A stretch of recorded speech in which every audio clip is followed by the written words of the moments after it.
नमस्कार, मैं सौरभ शुक्ला और आप देख रहे हैं न्यूज़ 18। त्यौहार आने वाले हैं, शादियों का सीजन शुरू होने वाला है। घरों में मिठाइयाँ बनेंगी, मेहमान आएंगे, बाजारों में रौनक बढ़ेगी। लेकिन इसी वक्त चीनी की बढ़ती कीमतों ने आम आदमी की जेब पर हमला कर दिया। सोचिए, जिस चीनी के बिना हमारी चाय अधूरी है, जिस चीनी के बिना त्योहारों की मिठास अधूरी है, उसी चीनी के दाम अब लोगों को पसीना छुड़ा रहे हैं।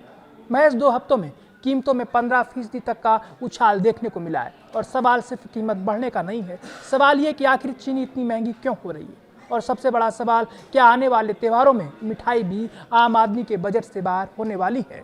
देखिए, पिछले 1 साल में देश के करीब 18 राज्यों और केंद्र शासित प्रदेशों में चीनी 10 से 18 रुपए किलो तक महंगी हो चुकी है। यानी जिस परिवार को पहले 1 किलो चीनी खरीदने के लिए ज़्यादा सोचना नहीं पड़ता था, अब वही परिवार दुकान पर पहुंचकर कीमत सुन रहा है और पूछ रहा है, भाई चीनी इतनी महंगी कब से हो गई। सबसे बड़ा झटका ओडिशा से है। 21 अगस्त को यहाँ चीनी का भाव 64 रुपये 72 पैसे प्रति किलो दर्ज हुआ। पिछले साल इसी तारीख के मुकाबले करीब 17 रुपये 80 पैसे प्रति किलो ज़्यादा। यानी 1 साल में ही चीनी ने जेब पर सीधा वार किया है। इसके बाद मध्य प्रदेश और पंजाब में भी कीमतों ने जबरदस्त छलांग लगाई है।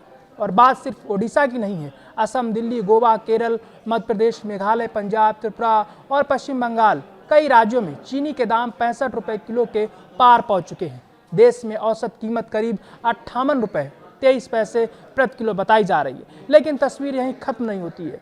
मध्य प्रदेश में सिर्फ 1 महीने में करीब 15 रुपये 70 पैसे प्रति किलो की बढ़ोतरी हुई है। पंजाब में करीब 14 रुपये 70 पैसे प्रति किलो की उछाल हुई है। चीनी में जो चीनी का दाम था वो 14 रुपये 67 पैसे बढ़ा है।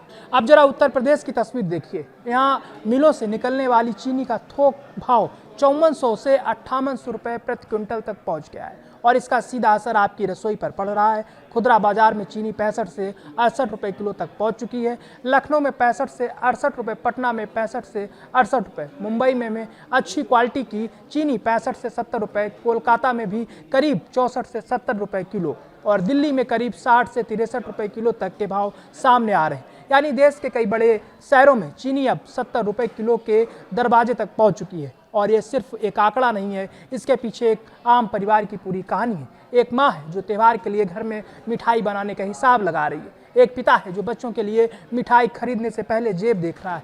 एक दुकानदार है जो सोच रहा है कि कच्चा माल महंगा हो गया तो मिठाई कितने में बेचेगा। और सबसे बड़ा डर ये है कि अगर चीनी महंगी हुई तो सिर्फ चीनी महंगी नहीं होगी, मिठाई महंगी होगी, चाय महंगी होगी, बेकरी के सामान महंगे होंगे, मिठाई की दुकानों का खर्च बढ़ेगा। यानी चीनी के दाम का असर सीधे आपकी रसोई से लेकर त्योहार की थाली तक पहुंच सकता है। सरकार भी हालात पर नजर रख रही है और कीमतों को नियंत्रित करने के लिए कदम उठाए जा रहे हैं। लेकिन आम आदमी का सवाल सीधा है, जब त्योहार सिर पर है, जब शादियों का मौसम सामने है, जब घरों में मिठास की जरूरत सबसे ज्यादा होगी, तब चीनी इतनी महंगी क्यों हो रही है।